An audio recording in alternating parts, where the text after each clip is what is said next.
White throne series का आज का जो समन देने जा रहा हूं, the Lord enthrone over the flood, खुदावन तूफान के वक्त तख्त नशीन।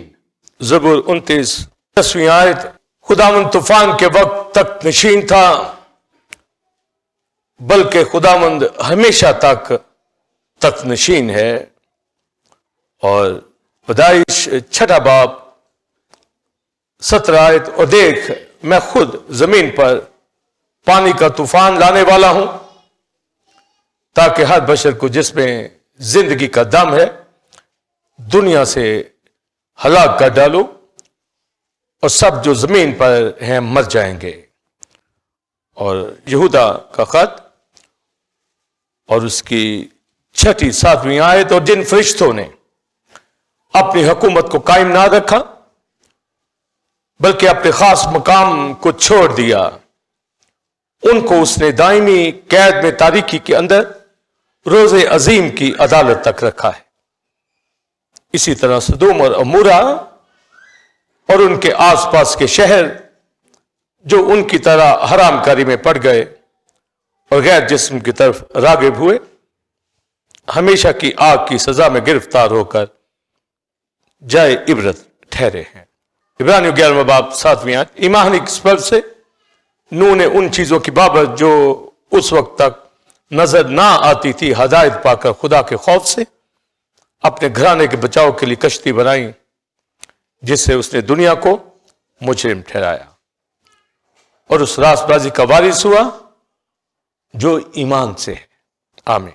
The Lord enthrone over the flood, खुदावंद बोलिए, खुदावंद तूफान के वक्त तख्त नशीन। लास्ट टाइम आपने को मैंने शरीयत के अंदर के पीरियड में खुदा के थ्रोन को, यहोवा के थ्रोन का बताया और आसमानी लश्कर का बताया, और यह भी बताया कि जो बैड एंजल है वो थ्रोन के लेफ्ट साइड में क्यों है। शरीयत का पीरियड था और वैसे भी आसमान उसकी नजर में पाक नहीं है। तो वहां से कैसे ऑर्डर चलते हैं, अखियाब के लिए जो ऑर्डर पास हुआ ये मैंने बयान किया। फिर जानदारों के हवाला से भी, उसके तख्त के हवाला से। आज शरीयत से पहले का जमाना, समझे, शरीयत से पहले ये जमानों का बताऊंगा ताकि आपको व्हाइट थ्रोन की मुकम्मल समझ आए कि हर जमाना खड़ा होगा व्हाइट थ्रोन के सामने। और शरीयत से पहले का ये जमाना और शरीयत का लास्ट टाइम बताया, उससे पहले फजल के हवाला से बयान किया। तो अखियाब शरीयत के पीरियड का था, तो भी वो व्हाइट थ्रोन के सामने खड़ा होगा, नबूत अपना फैसला मांगेगा, एजबल को अब्दी सजा दी जाएगी वहां पर। बेशक जुज़वी उनको मिली, किताबें खुलेंगी, सारा रिकॉर्ड अखियाब एजबल का उन बुत प्रस्त लोगों का सामने आएगा और आग और गंधक की झील में डाला जाएगा। हर अच्छी बात, हर बुरी बात, काश के ये ज़हन खुल जाए किसी का कि हर अच्छी बुरी दोनों बातें सामने आएंगी। माफी मांगेगा कोई, यहां माफ हो जाएगा, मिटा देगा, वो नहीं सामने आएंगी जो मिट गई, पर जो रिकॉर्ड का हिस्सा होंगी वो सामने आएंगे। और जब आज शरीयत से पहले की बात करने जा रहे हैं तूफान नूह की, दाऊद कहता है ज़बूर 29 के अंदर, खुदावंद तूफान के वक्त तख्त नशीन था, फ्लड सारी दुनिया में था और वो अपना तख्त लगाए हुए था। 8 जाने वहां पर कश्ती में बची।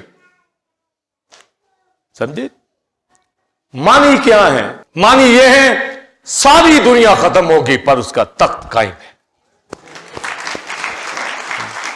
यह है खुदा का तख्त, उसकी अथॉरिटी। ग्रीक वर्ड थ्रोनोस, ये अथॉरिटी का सिंबल होता है। ये मैंने बताया, बीमा वर्ड भी और क्रिस्टी वर्ड भी, सीट ऑफ जजमेंट के हवाला से ये चीजें डेफिनेशन में दे चुका हुआ हूं।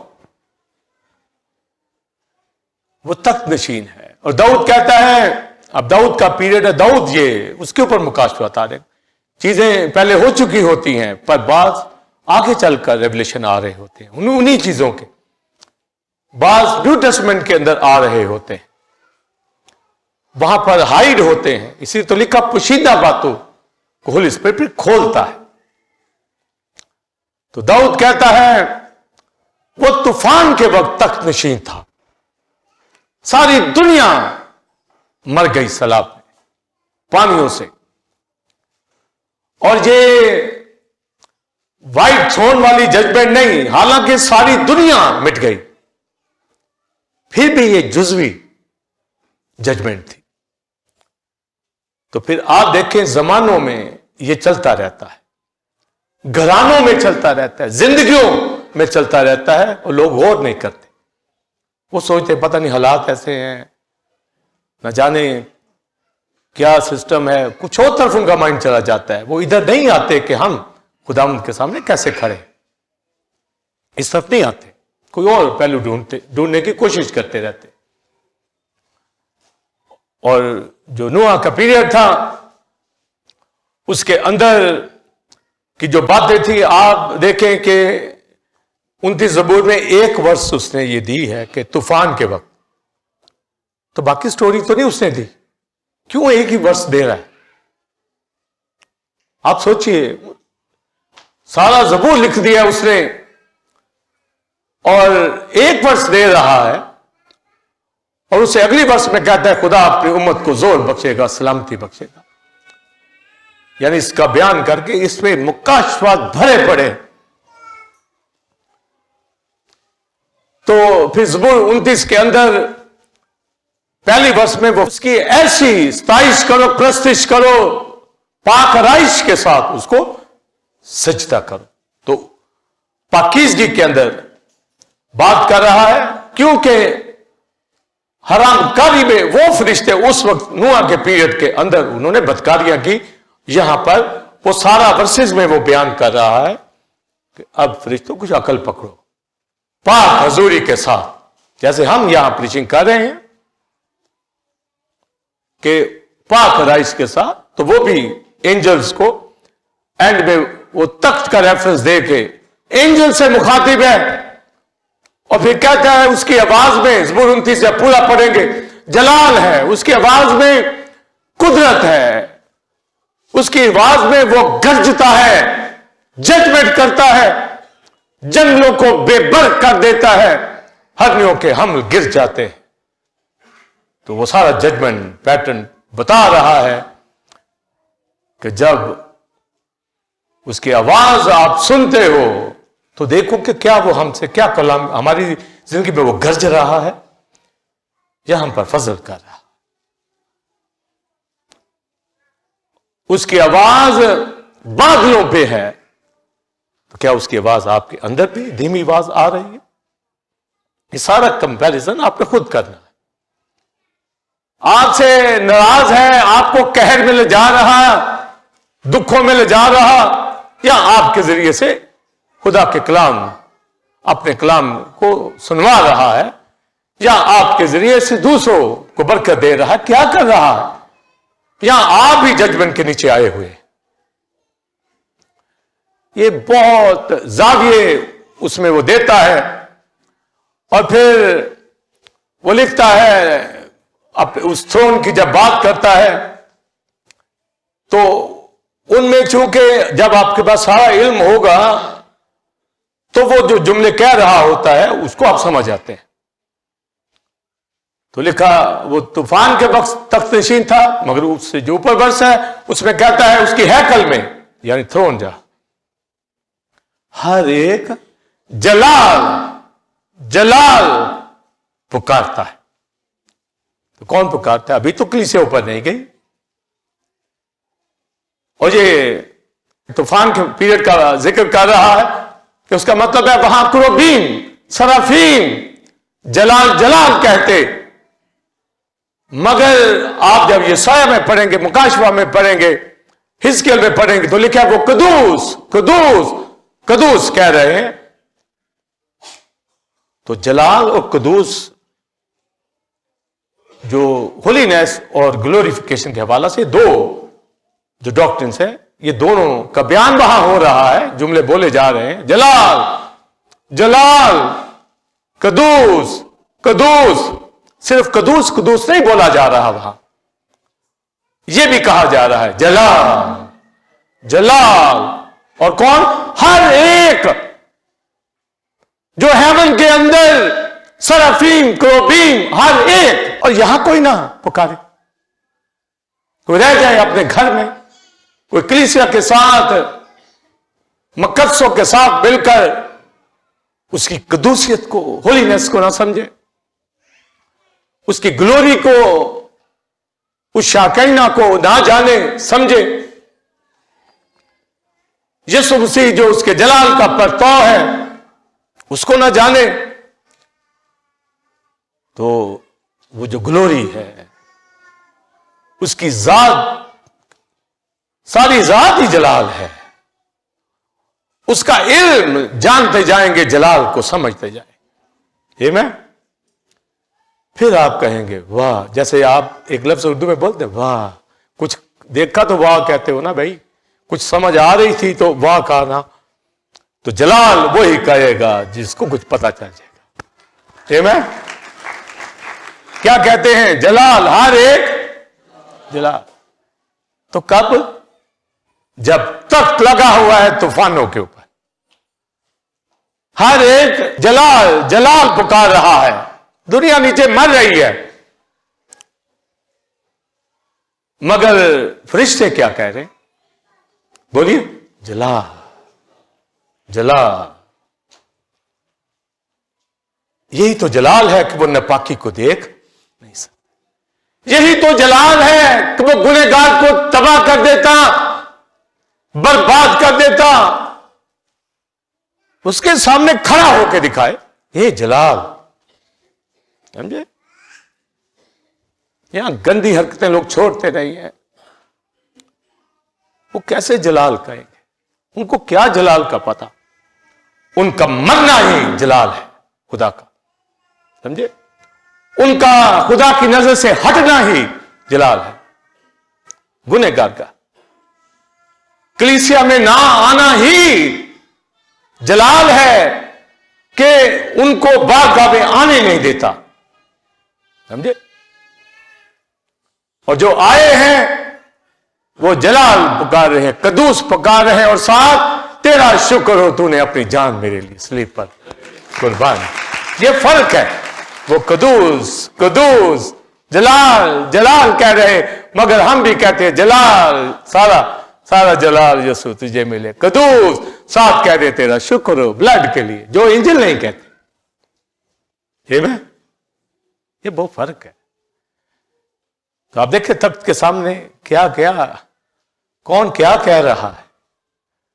कोई वैसे ही चर्च आ जाता, कोई वैसे ही कह देता है पर चलता नहीं है। जुमला कह देता है पर चलता नहीं। ऐसों को हम जानते हैं, जुमले ऐसे फिट बोलेंगे, मगर जब चलना है तो फिर चलना नहीं ठीक। ऐसों को भी जानते हैं। प्रैक्टिकल लाइफ, आमीन।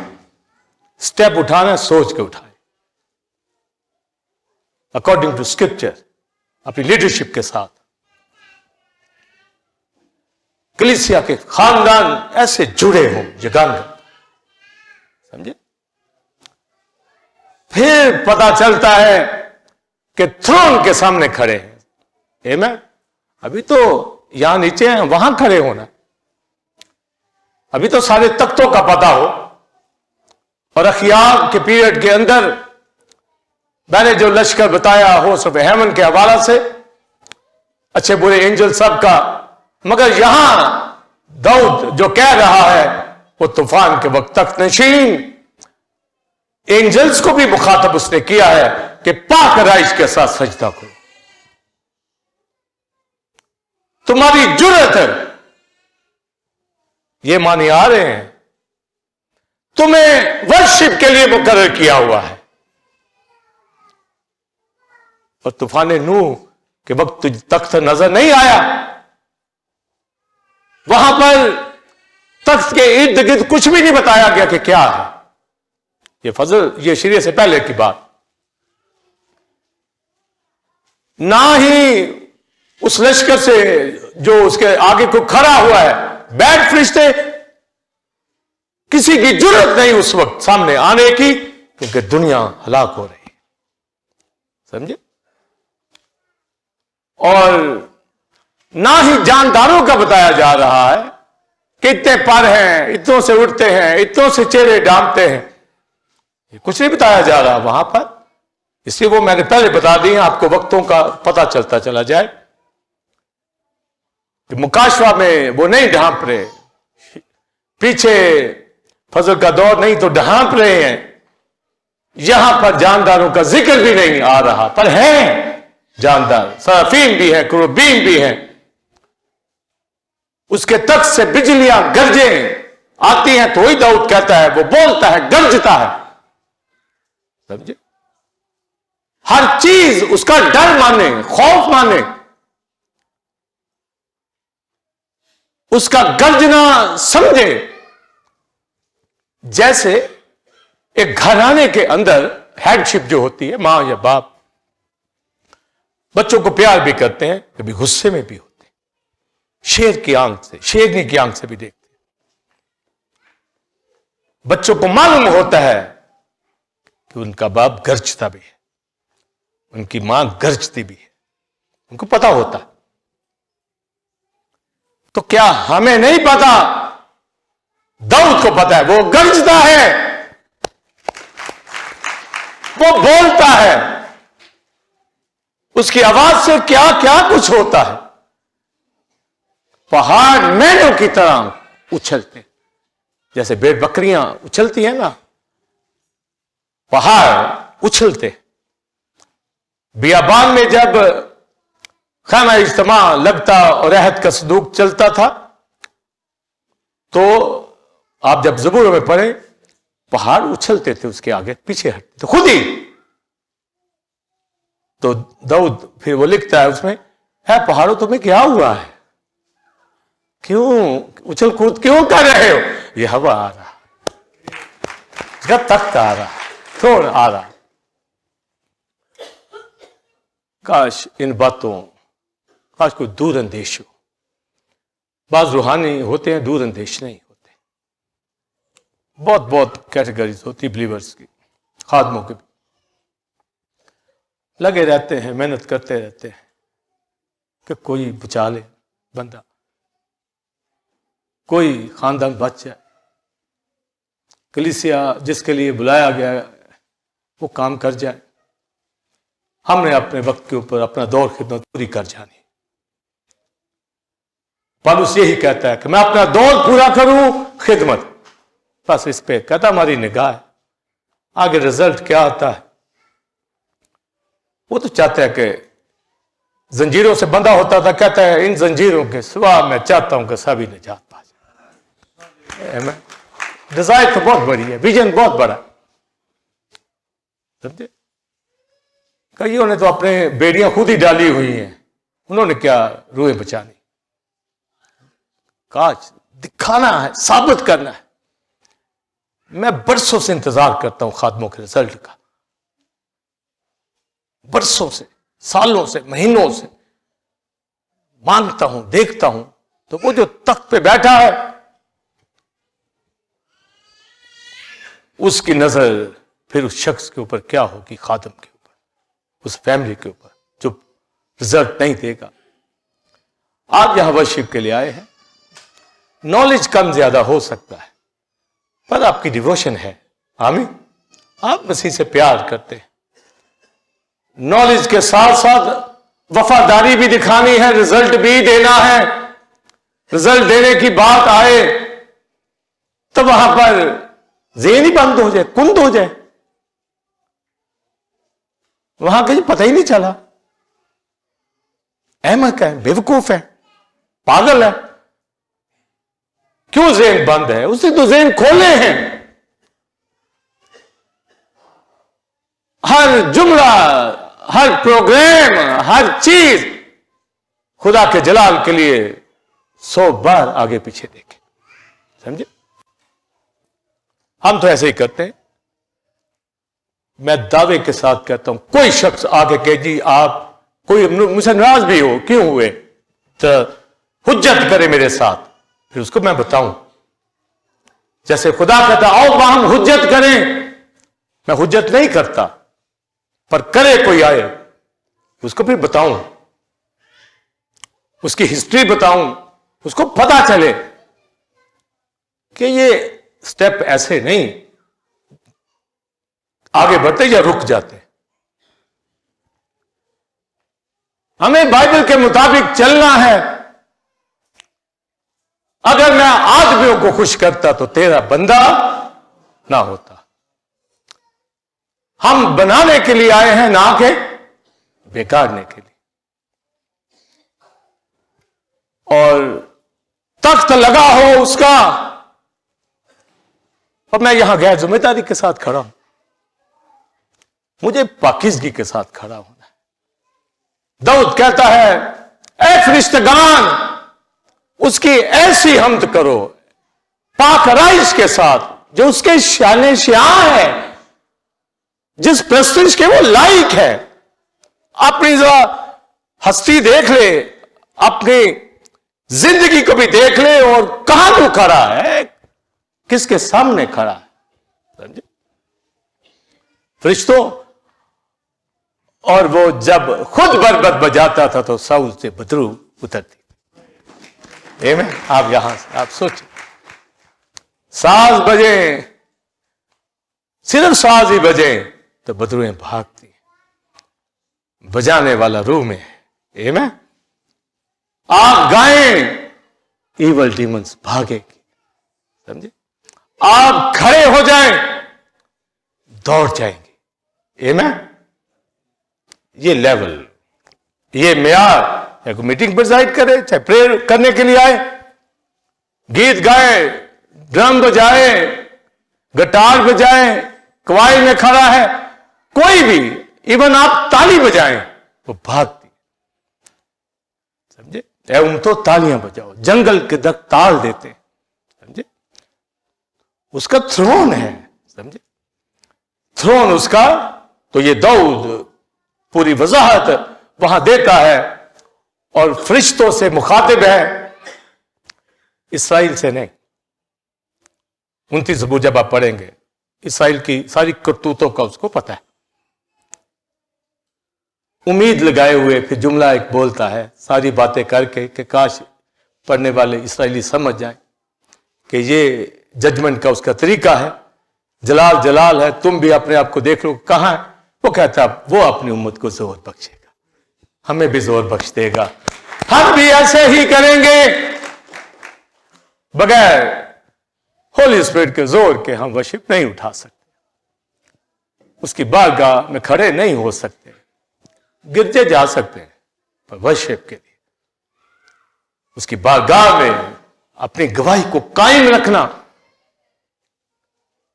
हर दिन अपनी गवाही को कायम रखना, बर्दाश्त के साथ, तहम्मुल के साथ, सोच समझ के खुदा के साथ चल रहा है। तो ये जो थ्रोन फ्लड के ऊपर है, ये नहीं कि डूब गई है तो उसका तख्त वहां से गायब हो जाए। कहता है उसका तख्त तूफान के वक्त लगा हुआ है। आमीन। और फरिश्तों से मुखातब है, तो इसका मतलब है कि अगर कुछ फरिश्तों ने वहां पर ठीक वर्शिप नहीं की, तो इसका यह मतलब नहीं कि वर्शिप नहीं हो रही। दाऊद जैसे खड़े हैं, खुदा के बंदे, आज कलीसिया खड़ी है उन अबलीसी कुव्वतों को शर्मिंदा करने के लिए, और उन डेड चर्चिस को जहां वर्शिप नहीं होती, जहां साज नहीं बजते। समझे, कई चर्चिस वाले कहते हैं कि साज नहीं बजाना, खंजरी बंद करो, तबला बंद करो, पर आराम से ताली बजानी, हालेलुया, पता भी ना चले। समझे, शोर नहीं डालना। समझे, दाऊद नाचता है तख्त उसके कोवेनेंट बॉक्स के आगे। आमीन। या वर्शिप उठाने के लिए पाक राइस के साथ सजदा, इसी के लिए तो बुलाए गए हैं। उसने पैदा ही हमद के लिए किया, और किसके लिए किया। तो उसका थ्रोन उसकी समझ पूरी होनी चाहिए। और फिर अगली बात कहता है हमेशा तक तख्त नशीन है। अगर वो तूफान के वक्त है तो ये नहीं कि थोड़ी, हमेशा तक उसका तख्त अब्दुल्लाबाद, दाऊद को कोविडेंट उसके साथ बंद गया है तो पता अब तक ये रहना है। और उस तख्त पे कौन होगा? दाऊद ही की नस्ल का यीशु मसीह। इतना उसको समझ आ गई है। और वो अपने ही नस्ल के जो मसाया उसका खुदावंद है उसकी वर्शिप करता है। ये में वो तो नबूतें करते थे, वर्शिप उठाते थे। आप देखिए अपने घर में रोज कितना उसकी वर्शिप करते हैं, कितना कलाम पढ़ते हैं, कितना उसके मुतालिक सोचते हैं, कितना आप कलीसिया के बारे में। मैंने लास्ट टाइम कहा कि हर शख्स का एक कलीसिया मैं ही आगे जा रहा हूं, फिर चलती है कलीसिया। और अगर वो कहे जी नहीं मुझे पीछे किया हुआ है, तो अपनी करतूतों से हुआ या होगा। खुदा के तख्त का मुकाशफा जिसे मिल गया, समझे? यहां जो बाप दादा होते हैं ना घर के अंदर, उसका रोब लोग मानते हैं, समझे? जैसे भी हो। और वो जो पाक हस्ती, उसका रोब, उसका दबदबा कोई ना माने, को उनसे बढ़कर है, समझे?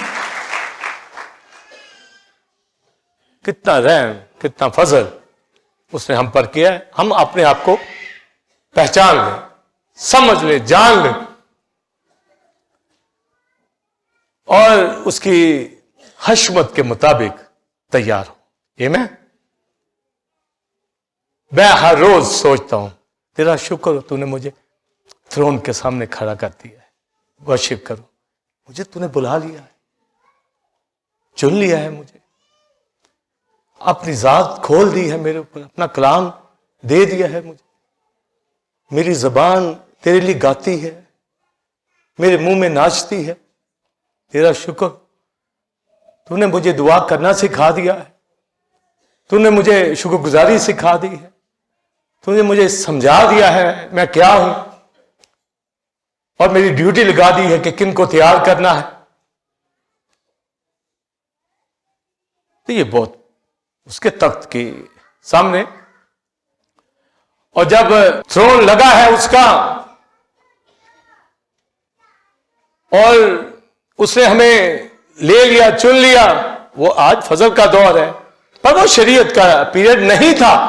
वो शरीयत के बगैर पीरियड, शरीयत के में तो गुनाह की पहचान होगी, मगर उस पीरियड में गुनाह की पहचान नहीं है और लोग बदी कर रहे हैं। पर हाबिल के दौर ही से लोग यहोवा की प्रस्तिश करते थे, यहोवा की इबादत शुरू हो गई थी। लिखा है, आप जब पैदाइश दूसरा तीसरा बाप पढ़े, उसमें लिखा है कि लोग उस वक्त यहोवा के नाम से इबादत करते थे। तो तख्त यहोवा का लगा हुआ, ये उनको पता था। हनूक, मतोसले, ये बड़े बड़े नाम हमें मिलते हैं। फिर आगे जाके फिर नूह आता है। तो जैसे जैसे वहां पर सूर में खड़े हुए हनूक जैसे, वो जिंदा ही उठाया गया। आप देखिए वो भी आज तो और आसान हो गया है, समझे? तो वो लोग मतोसले लंबी उम्रें उन्होंने पाई और खुदा की बंदगी की, कोई दिन जाया नहीं किया। और इसी तरह नूह, वो सुनिए, जैसे जैसे खुदा का काम होता है, इब्लीस वैसे वैसे अपना प्रोग्राम फिट करने की कोशिश करता है। उस दौर में भी, शरीयत के दौर में भी, फजल के दौर में भी, आज भी जैसे जैसे आप बढ़ेंगे वैसे वैसे आपको पीछे करने की वो कोशिश करेगा और उसके लिए वो प्रोग्राम लाएगा। और कई लोग नहीं समझते और फंस जाते हैं। नूह के वक्त फिर यही हुआ। और मध्य खुदा नूह पीछे से आ रहा है अपने बाप दादा की तालीम को हासिल करके, मगर इब्लीस ने ठान लिया कि मैं सारा जो ये दौर है इसको गुनाह के अंदर ले आऊंगा। सिर्फ 8 जाने खुदा के साथ चलती थी, बाकी सारी दुनिया बदकार थी। लिखा है जुल्म से भरी हुई थी। सिर्फ 8 जिंदगियां, इतने कम लोग कश्ती में गए। सिर्फ 8 तो एक घराना ही है ना, वो भी एक घराना ही था, समझे? एक खानदान सिर्फ, नूह और उसका घराना। काश हर कोई नूह के घराने की तरह मूसा का शागिर्द यशवा वो कहता रही मेरी और मेरे घराने की बात, हम तो खुदावंद की। ऐसे ही सोच लें कि मैं किसी को ऊपर मेरा फोकस, मैं अपना घराना खुदा के साथ लेके चल। इतना हर कोई ले ले विजन, नहीं रूह बचती अपना घराना ही बचा लो, समझे? तो 8 जाने जो थी वो खुदा के साथ, नूह, उसकी बीवी दोनों रास्तबाज, उसके बेटे रास्तबाज, बहुएं रास्तबाज। उसकी बहू पीछे नहीं रह गई कोई भी, समझे? आज की बहू रह जाए, आज की बेटी रह जाए और वो नूह जैसे खानदान के अंदर भी हो, तो फिर आप सोचिए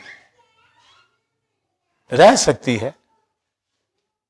हाम उसका बेटा ही था ना, कश्ती में बच गया, मगर बाद में जलील खुद भी हुआ, लोगों को भी किया।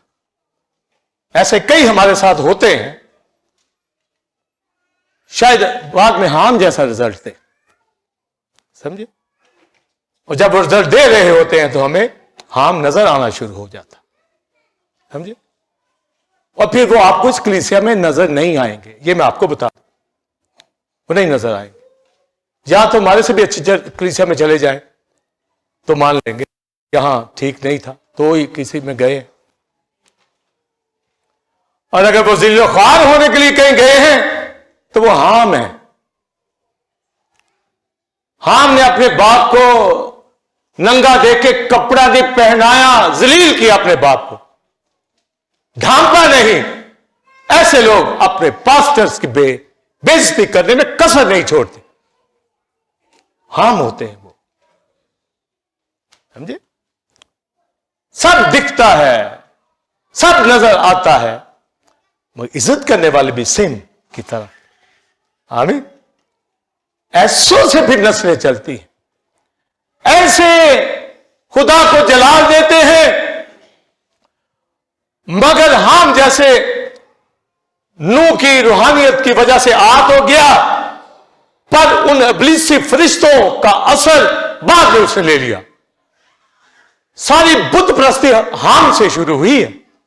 आप सोचिए, भी तुझे कश्ती में लिया गया, बचाया गया, बाइबल में लिखा पतरस के खात में 8 जाने पानी के वसीला से बची, उसी का मुशाबा बपतिस्मा भी आज तुम्हें बचाता है।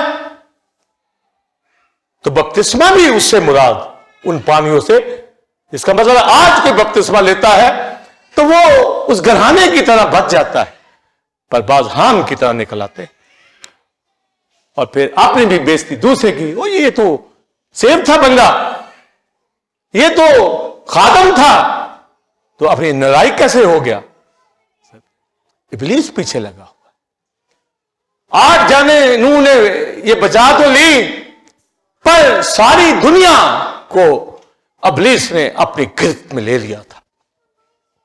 लिखा जमीन जुल्म से भरी हुई थी और हर एक ने अपना तरीका बिगाड़ लिया था। हर एक ने खिल्त मिल्त हो गए उन एंजल से, फॉलन एंजल से। इब्रानी में लिखा है नेफिलिम, फॉलन एंजल, गिराए हुए फरिश्ते। लिखा खुदा के बेटों ने इंसान की बेटियों से ब्याह शादियां की।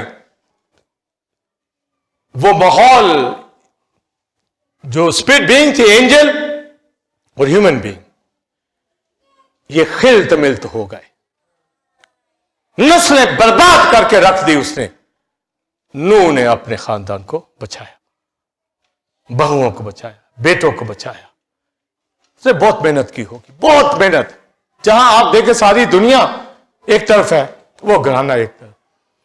आज जो अपने घराने की पालना रूहानी कर रहे हैं, फिक्र में लगे हुए हैं, वो नूह की तरह के लोग हैं, अब्राहम की तरह के लोग। और ये मेन लीडर को ही काम करना है, या घर की लेडी कर ले या मर्द कर ले, कोई कर ले। बात अगर नौजवान को समझ आ गई है, बेटे बेटी को, वो कर ले। आज तो ये सुबह खून सबके लिए, पर उन लोगों ने साबित किया अपनी जिंदगियों से कि हम खुदा के लोग हैं। और अगली बात सुनिए, अखियाब के दौर में, शरीयत के दौर में वो क्लेम मांगता है, बुरे एंजल आके क्लेम मांगते हैं, जी ये हमारा बंदा है, ये। वो तो सारी दुनिया ही इब्लीस की है, समझे। वो क्या क्लेम तो हो चुका हुआ, समझे। बल्कि वो खुदा को गोया कह रहे हैं, ये तो सारी दुनिया अब शैतान के हाथ में है। वो क्या कहेगा जाके खुदा को। कोई तख्त के सामने नहीं आया। और जो हवाला मैंने पढ़ा, जेनेसिस चैप्टर 6 वर्स 17, खुदा ने नूह से कहा, मैं खुद, यानी कोई क्लेम नहीं कर रहा, मैं, बोलिए, खुद जमीन पर तूफान लाने वाला हूं। मैंने कहा यहां क्लेम की अब बात नहीं, अब मैं खुद फैसला कर। इसका शोर मेरे कानों तक पहुंच गया। ये सारे घराने बदी के अंदर चले गए, ये सारी दुनिया जुल्म से भर गई है। हर एक ने तरीका बिगाड़ लिया है। और कहता है हर बशर को जो सांस लेता है हलाक कर दूंगा, मर जाएंगे हर बशर, समझे जी। किसी को नहीं छोड़ूंगा। आज भी अगर किसी के साथ जुज़वी जजमेंट होती है, फजल का तो उनको पता चल गया है, पर वो नहीं छोड़ता। वो कैसे छोड़ते? इसका मतलब छोड़ देगा तो इसका मतलब वो बदी को देख सकता है, बदी को नहीं देख सकता। इसलिए कलीसियाओं में आना जाना लोगों का लगा रहता है, इसलिए कि जो पाक है वो ठहर जाएंगे और जो पाक नहीं रहना चाहते थोड़ी देर रुकेंगे, निकल जाएंगे। हम जानते हैं ऐसी तमाम जिंदगियों को, हस्तियों को, बदकार लोगों को जानते हैं, समझे। मगर खुदा के लोग उसकी बारगाह में होंगे, उसके तख्त के सामने होंगे। और इब्रानियों 11 बाब में पढ़ा कि जो चीजें नजर नहीं आती थी नूह को, कि तूफान, कोई दूर दूर उसको कहा कैसे तूफान आएगा, उसने लिखा सिर्फ खौफ से, खुदा के खौफ से अपने खानदान के बचाव के लिए कश्ती बनाना शुरू की। ये मैं आज जैसे हमें पता है कि आसमान की बादशाही में जाना है, जो नहीं जाएंगे वो सफेद तख्त के सामने खड़े होंगे और जहन्नम में जाएंगे। तो देखी तो नहीं है, पर ईमान से ही है ना, खुदा के खौफ से तैयारी शुरू कर दी है मैं। तो ईमान से अपने घरानों की फिक्र करें, क्यों नहीं। यहां पे या तो कहें जी वो दुनियादार है, फिर अलग दिखाएं अपने आप को, सगा बेटा क्यों ना हो। हम तो दो से बाप की तो बात ही बात की, हम तो सगों को बात कर, एक फैमिली की बात कर। वहां पर भी आप डिवीजन दिखाएं, 2-3 के खिलाफ, 3-2 के खिलाफ, यार दोस्ती तो बात की बात है। और वहां कोई हमें हरकत करता नजर आए तो वो मशकूक हो जाता है शख्स, वो दुनियादारी की तरफ जाता है। बड़े गौर और फिक्र के साथ मैं खुद, उसने कहा, तूफान लाने को। और तूफान फिर लाया उसने, तो कश्ती बना ली खौफ से, ईमान से। ये खुदा को पसंद आया। चंद जानवर अंदर चले गए, कश्ती में खुद चला गया। खुदा ने खुद बंद किया। आप सोचिए, खुदा ने खुद, मेरे बंद किए हुए को कोई खोल नहीं सकता, मेरे खोले हुए को कोई बंद नहीं कर सकता। कश्ती अब खोले, जो आ गए बच गए, समझे। मौका था, वक्त था, दे दिया था, अब नहीं। और 40 दिन 40 रात बारिश शुरू हो गई। 40 दिन 40 रात। क्यों लोग 40 दिन के ऊपर बड़ा फोकस करते हैं जी? 40 दिन रोजा, 40 दिन मूसा पहाड़ पर, 40 दिन। हमारी बॉडी खाने के बगैर 40 दिन तक रह सकती है मेडिकली, समझे? इसमें एनर्जी इतनी होती है फास्टिंग 40 दिन के बाद नहीं। तो एक इंसानी बदन 40 दिन की हिम्मत होती है उसके। तो ये जो 40 दिन 40 रात है, इसका मतलब है हिम्मत कर लो, समझे? जोर मार लो तो 40 दिन तक, 40 दिन के बाद फिर नहीं, समझे? तो ये पीरियड उनको दिया गया। बारिश हो रही है और लिखा है फिर कश्ती पानी पे उठ गई। और बारिश 150 रोज तक आसमान के सोते, दरीचे, जमीन के सोते खोल दिए खुदा ने, और पानी पहाड़ों से 15 हाथ ऊपर निकल गया। कोई चढ़ के दिखाए किसी पहाड़ के ऊपर भी, सब रास्ते बंद कर देता है। जिसको तबाह करना है, बर्बाद करना है, सब डोर उसके लिए क्लोज कर देता है। कोई जगह नहीं कि वो पैर रख सके अपना। सब जब उसे पैर रखने की जगह कलीसिया में दे दिए तो चुप करके बैठे रहो, पैर निकालने की कोशिश ना करो, फिर पैर नहीं टिकता। सब बड़े बड़ों को पैर निकालते देखा, फिर टिके नहीं। खादमों को भी देखा, टिके नहीं, समझे? आप भी जानते हैं, आप भी मुआशरे के अंदर रहते हैं, आप देख लेंगे पांव टिकना क्या होता है, समझे? फिर टिकता नहीं है पैर, फिर रसवाई जिल्लत के सिवा कुछ नहीं मिलता, समझे? और 150 रोज तक पानी उसने बहा दिया सारी दुनिया को। लिखा यहूदा के खात में उन फरिश्तों ने जिन्होंने सदोम, अमोरा और इर्द गिर्द के शहरों को भी उसने स्याह खाक कर दिया, जो गैर जिस्म की तरफ उन्हीं की तरह हुए, नूह के पीरियड की तरह। नेफिलिम, जब्बार, वहां पर सबको उसने खत्म कर दिया। और पतरस के खात के अंदर जब आप पढ़े तो लिखा है रोजे, यहूदा के खात में भी रोजे अजीम की अदालत तक, तारीख गारों के अंदर, कैद के अंदर, अजाब के अंदर, उन फरिश्तों को जिन्होंने अपनी हुकूमत को कायम ना रखा, वहां पर कैद है। नूह के तूफानों की सारी वो जितनी बैड स्पिरिट बीइंग थी, वो सब कैद है, सब अजाब के अंदर, तारीख गारों के अंदर बंदी है। अब इसको भी खोला हुआ है, इसको भी बांधा जाएगा 1000 साल बादशाही के अंदर और मोहर कर दी जाएगी। अभी उसको खुला छोड़ा हुआ है चैलेंज के लिए, समझे? और अपने लोगों को तैयार खुदा कर रहा है ताकि हम फरिश्तों की भी अदालत करेंगे, निकालेंगे उनको गारों से। अभी भी उनकी जजमेंट करते हैं, अभी भी बदरूहों को निकालते हैं, ये जजमेंट है, आउट करते हैं उनको। और जैसे वो कहते हैं यीशु को अभी अजाब में ना डाल, उनको मालूम है कि उनके साथी कहां हैं। हमारे इख्तियार में है, जितने मर्जी लश्कर खड़े हों, यीशु के नाम से थरथराते कांपते उस थ्रोन के ऊपर।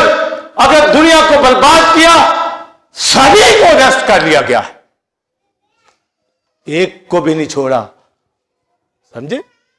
कोई छूट के दिखाए, वो तूफान के वक्त तख्तनशीन है, कोई बच के दिखाए उसकी नजरों से,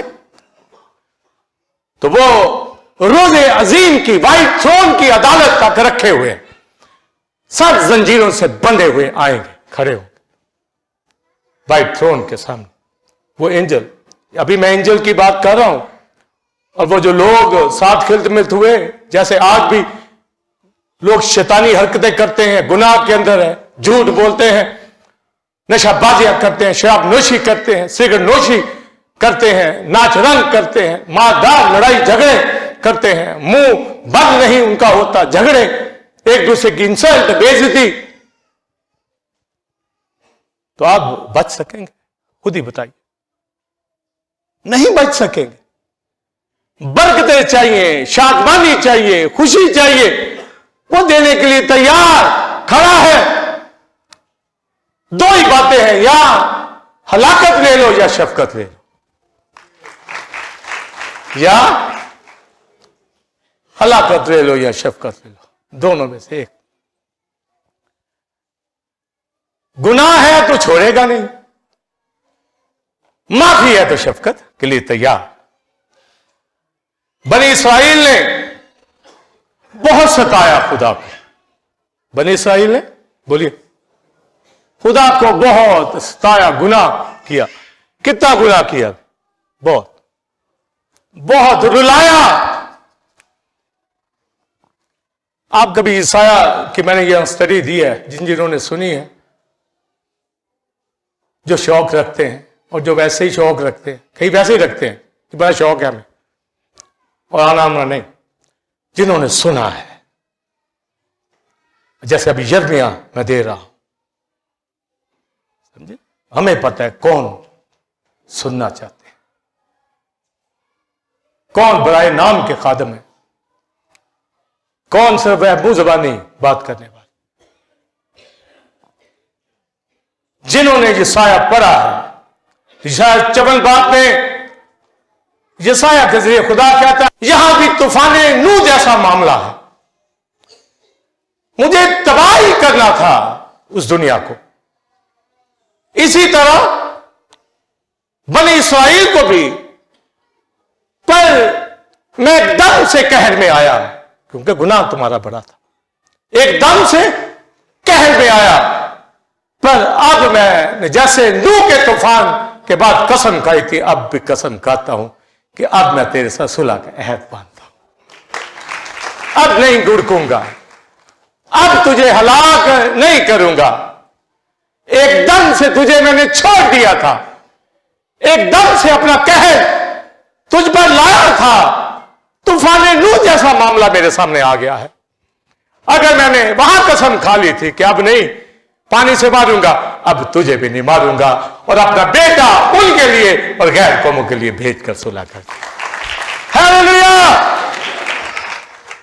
ये उसका जी प्यार है। अब नहीं गुड़कूंगा। तूफान नूह जैसा ये मामला मेरे साथ हो गया है। मैं आप तूफान नूह जैसी किसी भी जजमेंट में नहीं आए। आमीन, नहीं आए। क्यों नहीं आए? अब नहीं मार। अपने बेटे के खून से सुलह कर ली है उसने। लिखा तूफान की मारी तसल्ली से महरूम,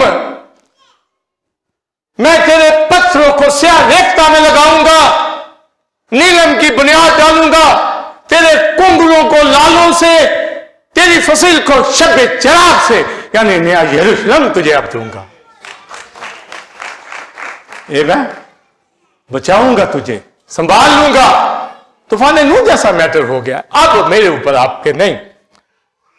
पर हम अब ये ना कहें कि तूफान नूह तो नहीं आएगा, पर पत्रस में लिखा कि पहली दुनिया को पानियों से मारा, आपकी दुनिया को आसमान के सितारों को पिघला कर उनके ऊपर डालेगा, और तमाम अजराम में फल हरारत की शिद्दत से पिघल जाएंगे। ये आसमान जो रखे हुए हैं ये आज की दुनिया के लिए जजमेंट होगी, पर अब पानियों से नहीं, वहां मैंने कसम खा ली। अब आसमान जो रखा है वो टूटेगा, वो फट जाएगा मेरे आने पर। और क्राइस्ट ने क्या कहा? जैसा नूह के दिनों में हुआ, आगे बोलिए, इब्ने आदम के वक्त भी ऐसा ही होगा। उस वक्त लोग ब्याह शादियों पे लगे हुए थे, और क्राइस्ट ने यही मेंशन किया है, लोग ब्याह शादियां करते होंगे मेरे आते वक्त, घर बनाते होंगे, खरीदो फरोख्त करते होंगे, 3 बातों के ऊपर। चौथी बात, बागात लगाते हो, आसाइश, आराइश, शादी, ब्याह, खरीदो फरोख्त। और सुनिए, पूरा साल पैंडेमिक का गुजरा, मगर लोग ब्याह शादियों को तरसते थे, कहते थे शादी हो जाए किसी तरह। मेरे पास कई फैमिलीज आती, भाई साहब निकाह कर दो, 4 बंदे ही आ जाएंगे। और मैं कहा नहीं भाई, गवर्नमेंट की परमिशन नहीं। और भाई साहब मरना चाहिए, बुढ़े यहां से। और मैंने कहा तुमने पैंडेमिक में ही मरना है? ब्याह शादी का शौक तौबा का नहीं, माफी का नहीं। बहुत बहुत किस्से कहानियां हैं, क्या बताएं आप। मसीह ने कहा मेरे इब्ने आदम के वक्त भी ऐसा ही। और अब पैंडेमिक गुजर गया, ऐसे चेहरे लटके हुए थे 20 में पिछले साल, और आज कोविड-19 को कहो ये क्या चीज है। वैसे ही ईमानदार के लिए तो ठीक है कि वो कहे क्या है तू, पर मैं दुनियादार लोगों की बात करता हूं। वैसे ही खेल तमाशे शुरू हो गए, ब्याह शादियां, खरीदो फरोख्त, चर्च नहीं आना, समझे, खुदा को टाइम नहीं देना, अपने सारे कामों के अंदर पूरी तरह फिक्स है, कोई डर खौफ नहीं। तो फिर ये वबा आई क्यों? पानियों से नहीं मारा उसने। ये पूरी, जब पेंडेमिक की बात होती है ये सारी वर्ल्ड वाइड होती है। पेंडेमिक जब आप वर्ड यूज करते हैं तो ये इसका मतलब सारी दुनिया के अंदर ये वबा है। तो सारी दुनिया के अंदर जब सैलाब आया, पानी आए, तो क्या वो बात सिर्फ पाकिस्तान में आई? सारी दुनिया में ये उसकी अदालत नहीं है तो और क्या है? समझ नहीं आती। बचा लिया है तो कश्ती में थे तो बच गए हैं, फजल के तख्त के सामने थे बच गए हैं, गवाही रखी हुई थी बच गए हैं, खुदा के साथ चलते कलाम सुनते बचा लिया है उसने। मगर सारी दुनिया को मारा भी नहीं है, ये इबरत दी जाती है।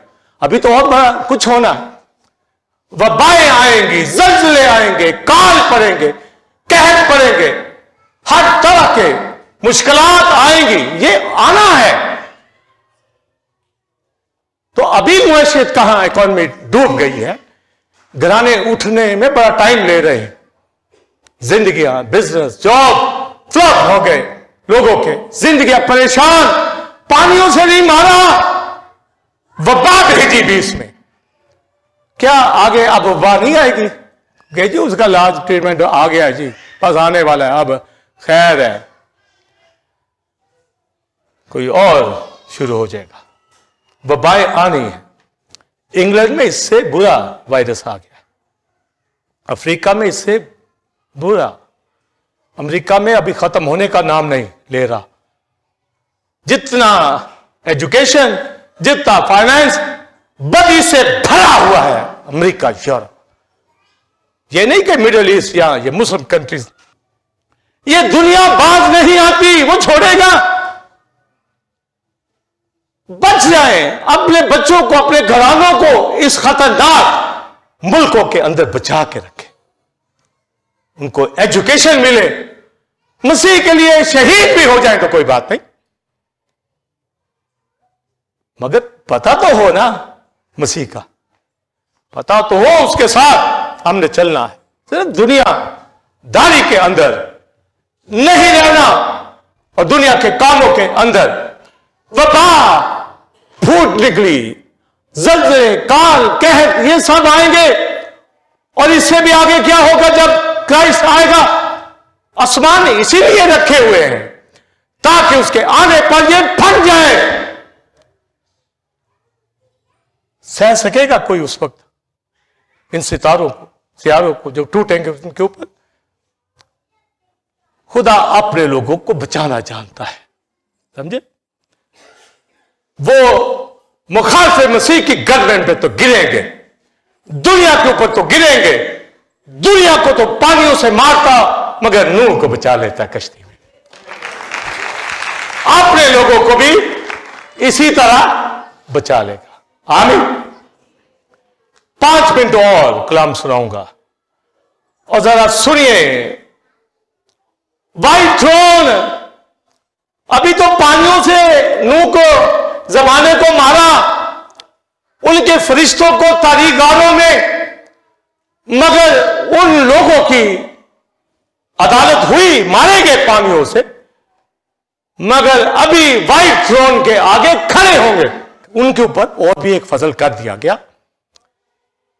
पहला पत्रस चौथा बाब पढ़िए आप, तीसरा चौथा बाब, लिखा यीशु मसीह आलम अरवा में उतरा, उन कैदी रूहों में मुनादी की जो अगले जमाना में नूह के वक्त नाफरमान थी। फरिश्तों को तो तारीगारों में डाल दिया, मगर आलम अरवा में जाकर उन नूह के जमाने की, इसका मतलब है बगैर शरीयत के जो जमाना था, शरीयत वालों का शरीयत के मुताबिक इंसाफ, वो कहें जी हम तौबा करते हैं माफी दे दे, नहीं, अगर शरीयत के मुताबिक ठीक आए उसी के मुताबिक अदालत होगी वहां भी।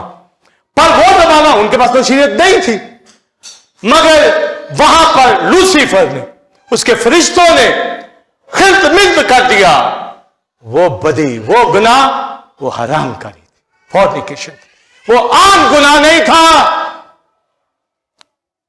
तो उन लोगों को मौका दिया, लिखा कैदी रूहों में, सिर्फ नूह के जमाने के लोग, उनमें मुनादी जो शरीयत के मुताबिक गए, उनको मौका नहीं, उनका शरीयत के मुताबिक इंसाफ होगा। पर वो जो नूह के वक्त थे, जब आप पढ़े तो बड़े मुताबिक, जो अगले जमाना में वो कैदी रूहें जो नूह के वक्त में नाफरमान थी, आलम अरवा में उनको मौका दिया गया कि मसीह पर ईमान ले आए। आगे सुनिए, वो भी रूह में बचेंगी, जिस्म में नहीं, क्योंकि जिस्म में उन्होंने हरामकारी की। और चौथा बाब पहला पत्रस पढ़िए, लिखा मुर्दों को यानी उन कैदी रूहों को भी इसलिए खुशखबरी सुनाई गई ताकि उनका इंसाफ, मुर्दों का भी इंसाफ हो। तो बदन में तो हलाकत, पर रूह में वो बच जाएंगे। सिर्फ रूह बचेगी जो नजर भी नहीं आएगी, मगर बदन जहन्नम में डाल दिया जाए। खुदा इंसाफ वाला खुदा है, हरामकारों को नहीं छोड़ेगा, पर मौका रूह बचने का, रूह बदन जान नहीं। लिहाजा वो जमाने के लोग खड़े होंगे तख्ते अदालत के सामने, नूह के जमाने के लोग भी, मगर वहां पर ये अनाउंसमेंट ऑर्डर पास होगा कि रूह इनकी निकल जाए अब की जिंदगी के लिए, और जिस्म इनके हेल में डाल दिए जाए। ये सफेद तख्त के सामने उनका ऑर्डर होगा। अभी आज के ऑर्डर नहीं मैं बता रहा, जमानों के मैंने बताने हैं, पहले वो समझ जाए। सिर्फ रूह बचेगी उनकी। ये ऐसे नहीं बोल रहा पहला पत्रस चौथा बाब, ताकि उनकी रूहें खुदा के तौर पर जिंदा रहे और उनके बदन हलाकत के लिए जहन्नम में डाल दिए जाए। और वो फरिश्ते रोज़े अजीम की अदालत तक सजा के लिए कैद है, वो हिरासत में, उनको छोड़ा भी नहीं गया। उनका गुनाह बहुत बड़ा, उन्होंने हुकूमत को, अपने मर्तबा को नाचीज जाना। और आज कोई यीशु के खून को पायमाल करे, ये अगले सरमन में बताऊंगा उनका क्या हशर होने जा रहा है। यीशु के ब्लड को, यीशु नाम की बेकदरी को करे, वो व्हाइट थ्रोन के आगे खड़े होंगे, किताबें खुलेंगे, नूह के जमाने के सब खानदान सामने आएंगे, हर एक का चट्टा खोला जाएगा, हर एक की हरामकारी सामने आएगी, और जो खुदा के साथ चलते वो बच जाएंगे। नूह का खानदान हाम भी वहां पकड़ा जाएगा। वो कहेगा कश्ती में तो बच गया था, उन्हें कहा अब कश्ती का मालिक आ गया, यहां दरवाजा बंद किया था तेरे लिए, तूने खुद दुनिया में खोला है, तूने खुद रुसवाई अपने नाम ली है। और एक एक शख्स नूह के दौर का, तो क्या आज के दौर का बचेगा? ये अगले पैगामात में आप सुनिएगा।